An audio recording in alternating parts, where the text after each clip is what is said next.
Welcome back, and please be warned, the following discussion will contain graphic details. The burnt body of a missing Cape Town matric girl, 17-year-old Ongeziwe Kamlana, has been found. She was reported missing last month while returning home from extra classes at Fezeka Secondary School. Let's unpack not only this story, but a whole range of story. Unfortunately, we've got a range of stories in South Africa that we can choose from in terms of violence meted out against children in our communities. Joining us for this discussion is Neliswa, Cekiso, who is the Acting Chief Director of Child Protection at the Department of Social Development, and Anna Moyo-Kupeta is the CEO at the Center for the Study of Violence and Reconciliation. Anna, I want to begin this discussion with you this morning because it is very difficult, right, in a discussion like this, to actually name the victims because there have been so many victims of this kind of violence against children and against young girls, against women in South Africa. When we talk about this issue, Anna, how do we begin to understand this moment in our country's history? And when I say this moment, perhaps I mean the past 2 decades. Thank you, Michelle. It's a really important question that you have asked, because in South Africa, we are not short of laws, for instance, or policies, for that matter, to address the plight or to really secure the security and safety of children and also really promote their rights and their safety, basically, in communities, in families where they are, where they live, for instance. But it is proving that it's not enough. If you look, for instance, right now, for the past 5 years, we've been implementing the National Strategic Plan on Gender-Based Violence and Femicide, which really seeks to protect even children in our communities, in society.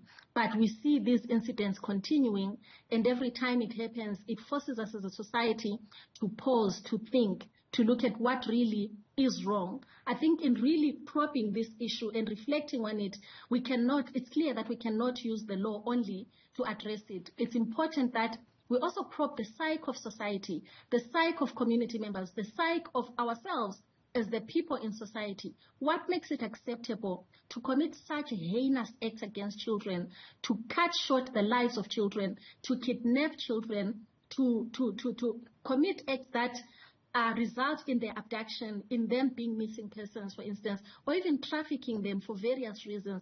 All of these are crimes that we see in society that really shock us, that shock our system as we hear about the brutality and the gruesomeness of how some of these vile acts are committed. I think we can start at probing what is the psyche of our society, what is it about violence that has pushed us so far in our conscience, and also in our just accepting or just dealing with some of these issues. Because as parents, as community members, as men in society, as women in society, as mothers, and in our very many hats that we wear, we should be putting at the forefront the best interests of these children, nurturing them, protecting them, ensuring their society. So I think the starting point, Michelle, really should be, what is the psyche of our society right here, right now?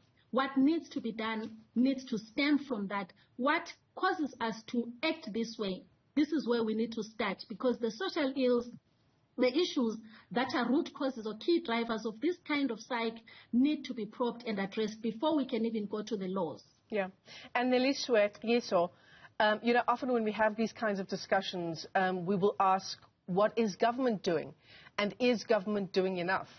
And that becomes a difficult question to answer when it's the people who are tasked with taking care of their children, when mothers, fathers, caregivers are themselves the one implicated in violence against children.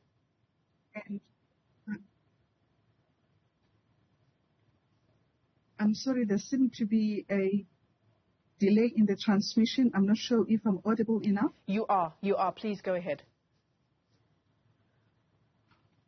Thank you, Michelle. I'm not sure if I captured, your question correctly, but I want to concur with Anna in relation to the psyche of our people, because when we look at the level of violence against children, we ask ourselves, what is really going wrong with our society?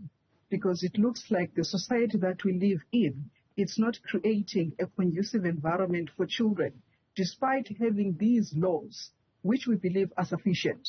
But the implementation of these laws are also dependent on the understanding of the parent, who is key in ensuring that when it comes to the protection of this child is protected. You know, the well-being of this child is really protected. Michelle, I just want to draw your attention to some of our statistics that are reported in the National Child Protection Register. Amongst these is the issues of physical abuse of children, issues of deliberate neglect, issues of abandonment, which really shows us that something is really wrong within families, of which our white paper on families is also striving to strengthen, and preserve families, building the resilience of families to can protect their own. But families on their own, they cannot do that if the society where they live in, it's not as well conducive enough, because the high levels of crime that we see in our communities, it's really a reflection of what is happening in our society as a whole. Yeah. And our children are therefore not safe at all. Yeah. Anna, I want to put that question to you because Neliswa brings up such an important point, right, about how we are meant to keep our children safe within our families when there are community dynamics at play. And it becomes more difficult when you focus it down even deeper to the family unit itself. So many of the cases that have been in the headlines, be it recently or not so recently, family members themselves, those very close to the victims, have been involved in heinous crimes against children, young girls, young boys, women. Mm-hmm. Indeed, Michelle, and this is what is really worrying, because parents, for instance, or relatives are usually the primary caregivers for children. They are the primary guardians of children, for instance, and the state then becomes the secondary guardian or the secondary caregiver for children, where, for instance, there is a challenge or a problem within the family unit or family setup to take care of children. So the state really comes in later. So the laws that are put in place, Neliswa spoke about the laws that are sufficient, the monitoring of implementation that is put in place, the very mechanisms that are put in place are really meant as secondary measures after the family setup has failed to take care of children. So what we are seeing basically is the family unit being broken, being unable to protect children, and then the state comes in. That is why, for instance, through DSD, we would have shelters, we would have children's centers where children can be taken away from the parents or their legal primary guardians because they have failed to protect the child, to ensure security and safety of the child within the family environment.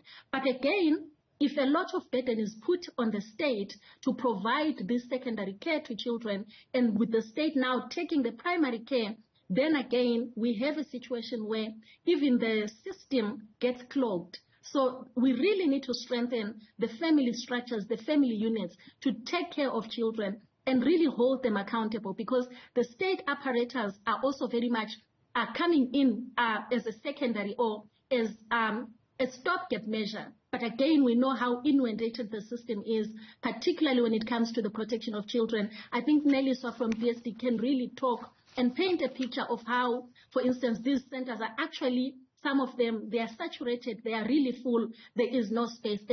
As social workers take children away from their families, again, some children are placed on a waiting list because the shelters, the child centers are really also full because of the number of children. Neliswa spoke about abandonment. We talk about some of the orphanages that provide some form of support as well, but again, very much inundated with cases. So we are really facing this situation whereby the brokenness of the family unit or the primary caregiving for children and taking care of children is broken. But again, causing a ripple effect in the overall protection of children, because the secondary caregiver is also very much inundated. There is budget issues and so forth. So we really need to strengthen the family unit or the primary caregiver of children and really deal with the issues. Michelle, you rightly pointed it out. There are social issues, social ills in society that we need to address. Unfortunately, this calls for the heavy lifting work that we need to do as a society. We need to really engage in honest dialogues, in really brutal honesty dialogues around what is broken, how do we fix it, and how do we bring community members, family members, and society at large to play their role. We cannot always defer to the state, but we really need to strengthen that which exists and really deal with some of those issues that are attendant, making it almost impossible for children to thrive, to be nurtured, and really to be protected and be secure within the very primary setting where they should actually receive this kind of care and attention. Yeah, absolutely. And I'm glad that you bring up the issue, Anna, about, you know, the other challenges that face families. You talked about budgetary constraints. Neliswa, from your vantage point as DSD, and you'll have all of those statistics in front of you, how much of what we're seeing, like Ongeziwe Kamlana, a 17-year-old girl, really in the prime of her young adulthood in matric, her life cut short in such a brutal manner. How much of that, in terms of statistics, and they can tell us something, they don't tell us everything, but they give us some idea, how much of it is linked to the socioeconomic conditions in our country? Michelle, yes, the high level of violence against children, including, you know, the statistics that we have at hand, as I was citing that based on the sub-statistics Q1 and Q2, just child murders alone, 293, attempted murder, 361, a grievous bodily harm, 1,820, and we're only speaking.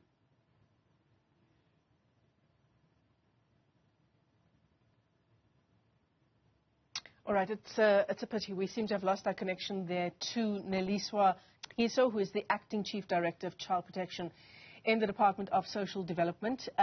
Perhaps, Anna, you can just round off this discussion for us, you know, in terms of having interviews and discussions on platforms like this one with experts and people working in the field like yourselves and like the Department of Social Development.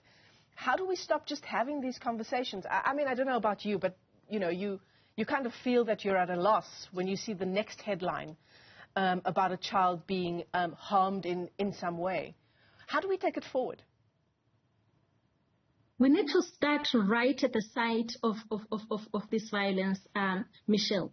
We need to start in our communities, bringing families together at a very micro level. We tend to usually speak at a very high level, at a policy level, in roundtables, but our communities are really the site of this violence. When we speak of the two cases that you've pointed out, they happened in communities, and the perpetrators are community members. The victims are also community members. So we really need to start in our communities, right where families are, bringing families first and foremost together to really discuss some of these challenges, the key drivers, the root causes, and beginning to address the psyche of our family setups, our family units, the psyche of our community members, as we then upscale it to the psyche of society. So we really need to start right at the site where it's happening with just community dialogues, bringing different stakeholders within that community together, so that accountability as well to some of the resolutions, the strategies and recommendations for improving the situation and addressing the very social ills can be also localized, and with every stakeholder taking responsibility and accountability to playing their part in addressing the issue and this specific stage that we're seeing in society and in our communities. Yes, and it really is a scourge. Anna Moyo-Kupeta, let me thank you for your time this afternoon.